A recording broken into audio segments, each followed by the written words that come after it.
നമസ്കാരം. Welcome to Reshmahappyland. അപ്പോൾ എല്ലാവർക്കും സുഖമാണെന്ന് വിചാരിക്കുന്നു. അപ്പോൾ ഇന്ന് ഞാൻ വന്നിട്ടുള്ളത് നമ്മുടെ ഫുൾ ജാർ സോഡയ്ക്ക് ശേഷം ഇപ്പോൾ യൂട്യൂബിൽ ട്രെൻഡിങ് ആയിക്കൊണ്ടിരിക്കുന്ന ബോംബ് സോഡയുടെ വീഡിയോ ആയിട്ടാണ് കേട്ടോ. അപ്പോൾ ഈ ട്രെൻഡിങ് വീഡിയോയിലോട്ട് പോകുന്നതിന് മുന്നേ ആയിട്ട് എൻ്റെ ചാനലിൽ ആദ്യമായിട്ടാണ് വരുന്നതെന്നുണ്ടെങ്കിൽ വീഡിയോ കണ്ട് ഇഷ്ടമാണെന്നുണ്ടെങ്കിൽ ചാനൽ സബ്സ്ക്രൈബ് ചെയ്തേക്കാം. അതിനടുത്തുള്ള ആ കുഞ്ഞു ബെൽ ബട്ടണിൽ ഓൾ എന്ന ഓപ്ഷനോട് കൊടുക്കാനായിട്ട് മറന്നുപോലെ. അപ്പോൾ ഇനി നമുക്ക് ഈ ബോംബ് സോഡ എങ്ങനെയാണ് ഉണ്ടാക്കുന്നതെന്ന് നോക്കാം. അപ്പോൾ നമുക്കിതിന് വേണ്ട ഇൻഗ്രീഡിയൻസ് എന്തൊക്കെയെന്ന് നോക്കാം. ആദ്യം ഒരു നാരങ്ങ വേണം. ആ നാരങ്ങ ഫുള്ളായിട്ടും വേണം കേട്ടോ, അതിൻ്റെ ജ്യൂസ് ഫുള്ളായിട്ടും വേണം. പിന്നെ ഒരു ചെറിയ കഷ്ണം ഇഞ്ചി വേണം, 2 പച്ചമുളക്. അപ്പോൾ അത് എരിവ് അനുസരിച്ച് വേണം എടുക്കാനായിട്ട്. അടുത്തത് നമ്മുടെ മെയിൻ ഇൻഗ്രീഡിയൻ്റ് ആണ് നമ്മുടെ ബോംബ് സോഡയെ കളർഫുൾ ആക്കുന്ന ബീറ്റ്റൂട്ട്. അപ്പോൾ അതൊരു ബീറ്റ്റൂട്ടിൻ്റെ പകുതി മതിയാവും.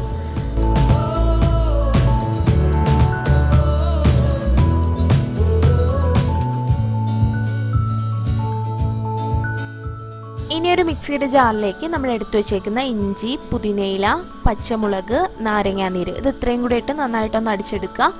പിന്നെ എക്സ്ട്രാ വെള്ളമൊന്നും ആഡ് ചെയ്യേണ്ട കാര്യമൊന്നുമില്ല കേട്ടോ.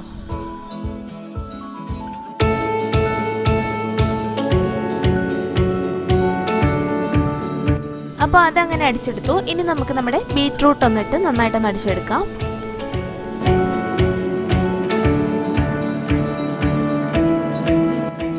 ഇനി ഇത് ഓരോ ബോളുകളാക്കുകയാണ് വേണ്ടത്. അപ്പോൾ കുഞ്ഞു കുഞ്ഞു ബോളുകളാക്കിയാൽ മതി. അപ്പോൾ എത്ര ഗ്ലാസ് നിങ്ങൾ ചെയ്തെടുക്കുന്നോ അപ്പോൾ അത്രയും കുഞ്ഞു കുഞ്ഞു ബോളുകൾ ഉണ്ടാക്കുക. അപ്പോൾ ആദ്യം നമ്മൾ ആ പുതിനയുടെ മിക്സ് ഒന്ന് റൗണ്ട് ചെയ്ത് ഇതുപോലെ വെച്ച് കൊടുക്കുക. അതിനുള്ളിലേക്ക് ഒരു ചെറിയ പീസ് നമ്മൾ അരച്ചു വെച്ചേക്കുന്ന ആ ബീറ്റ്റൂട്ടും കൂടി വെച്ച് കൊടുക്കാം.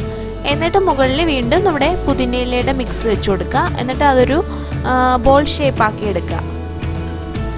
അപ്പോൾ ഇത് ബോളുകളെന്നല്ല പറയേണ്ടത്, കുഞ്ഞു കുഞ്ഞു ബോംബുകളാണ്. അപ്പോൾ ബോംബ് സോഡ അല്ലേ ഉണ്ടാക്കുന്നത്, അപ്പോൾ കുഞ്ഞു ബോംബെന്ന് പറയാം.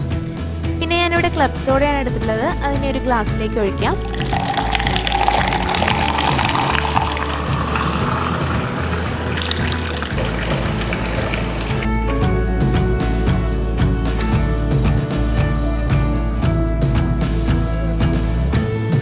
ഇനി ഒരു 1/2 ടീസ്പൂൺ ഉപ്പെടുക്കാം. എന്നിട്ട് നമ്മൾ ഉണ്ടാക്കി വെച്ചേക്കുന്ന ആ കുഞ്ഞു ബോംബില്ലേ അതിന് മുകളിലേക്ക് ഈ ഉപ്പിട്ട് കൊടുക്കാം. അതിനുശേഷം നേരെ നമ്മുടെ സോഡയിലേക്ക് ഇട്ട് കൊടുക്കാം.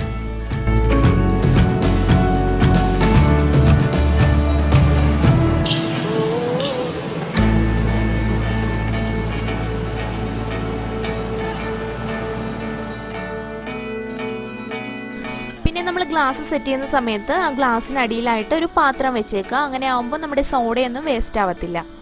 ഇതാ നമ്മുടെ ബോംബ് സോഡ കളർഫുൾ ആവുന്നുണ്ട്. ആ ബീറ്റ്റൂട്ട് എല്ലാം താഴേക്ക് ഇറങ്ങി വരുന്നുണ്ട്. പിന്നെ ഇത് ട്രെൻഡിങ് വീഡിയോ ആയതുകൊണ്ടാണ് ഞാൻ ചെയ്തു നോക്കിയത്. ടേസ്റ്റ് വൈസ് പറയുകയാണെന്നുണ്ടെങ്കിൽ എനിക്ക് അത്ര ഇഷ്ടപ്പെട്ടില്ല. പിന്നെ ഇതുപോലെയുള്ള വെറൈറ്റികൾ ഇഷ്ടമാണെന്നുള്ളവർ എന്തായാലും ട്രൈ ചെയ്ത് നോക്കൂ.